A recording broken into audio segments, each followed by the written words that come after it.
Hey guys, it's Brandon Miniman from PocketNow.com here at CES 2013, where Sony has unveiled their most high-end smartphone ever, the Xperia Z. It's got a 1080p screen, a lot of power, and a really interesting hardware design. We're going to talk about it now. Let's go.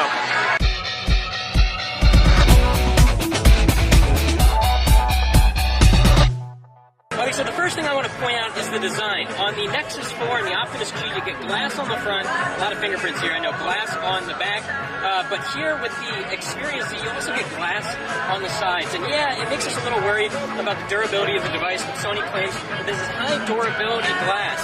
Look at that, glass on every end, glass everywhere you look. Really striking design here. Let's take a look at all around the edges. Everything is behind a flap. We've got a dot here with a Sony dot that allows you to, dock it. These flaps are actually a little bit challenging to open. So we've got charging right here for micro USB, of course. Over here we've got a micro SD expansion. You have to believe me that it's there. It's really hard to peel away. Moving around to the bottom, we've got some phraseology about it being a prototype.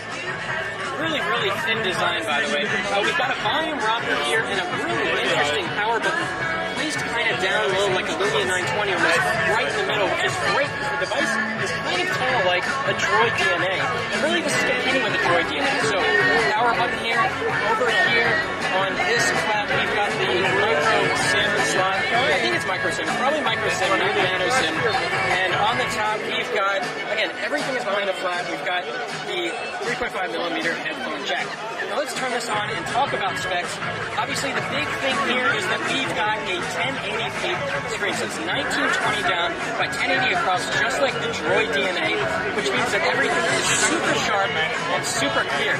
And one thing that we did notice, however, is that the viewing angles aren't as spectacular as we would have liked to have seen. We don't have a Droid DNA here, but we do have a 1X. We can compare them here. I can get my hand out of the way. And I'm going to tilt them over to the side. So it might be difficult to see. Let me try this again.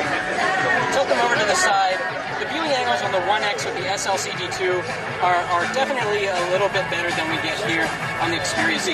So inside we've got an S4 Pro quad-core chip and 2 GB of RAM. The same configuration we've seen on the Optimus G and on the Nexus 4. And this is the first time I'm using it here. And let's see how quick it is. We have no internet connection here, so let's just move in and out of apps quickly, see how it responds. Probably the lightest Sony skin we've ever seen yet. That's an interesting feature here. So we've got, I guess, what are kind of some quick shortcuts. It looks like we can add some installed apps, although only from a pre-configured list. So moving around, it doesn't look like stock Android. It looks like it's been scanned. Every icon is different, of course. We've got these PlayStation Mobile links, movies, and so forth. Again, no internet connection, so we're not going to be able to do that much. Another design element I want to point out here is that here at the top, the speaker is exactly the same as the microphone. So if it's kind of sitting on a table, if the Sony icon wasn't there, you really wouldn't be able to tell which way is on the top. We've got an LED notification light at the top, a 13-megapixel camera, and we know Sony does killer cameras, so we're really excited to see how this looks. And yes, as my camera guy just told me, it is waterproof. I'm a repair behind the camera reminding me, you can drop this in a toilet and it will be okay. Maybe my dream phone. So here we've got the camera. And I'm just going to take a picture of some text, right? Alright, and let's see how that looks.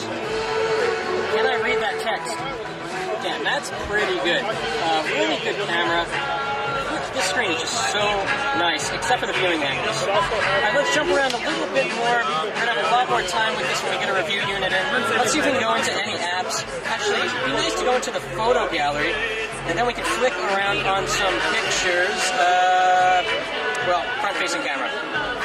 Alright, there we are, right there. Yep, there's Michael Fisher in the background. Wow, look at this Sony skin. Really clean, really nice. Flick to the side. Let's check the Android version here. Fingers crossed that Sony got it right. Something that Sony has done in the last many devices is that they're a little bit behind the software, a little bit behind in hardware. I think they're finally reversing that trend. We've got Jelly Bean here, which is fantastic. And of course, this is an LTE phone. That's pretty much everything you want to know about it in the course of a 5-minute video here. This is a darn nice phone. Definitely Sony's most high-end phone ever. They also announced a derivative of this phone called the ZL, which basically is not waterproof. It has the same specifications, and the screen is actually, it fills up more of the front. It's a very interesting phone that we're going to look at, the ZL, but this is the Z. This is their highest end phone yet, and it is darn impressive. We've got some people yelling around us, and that means it's time to end the video. We'll be back with more soon. That's it for now.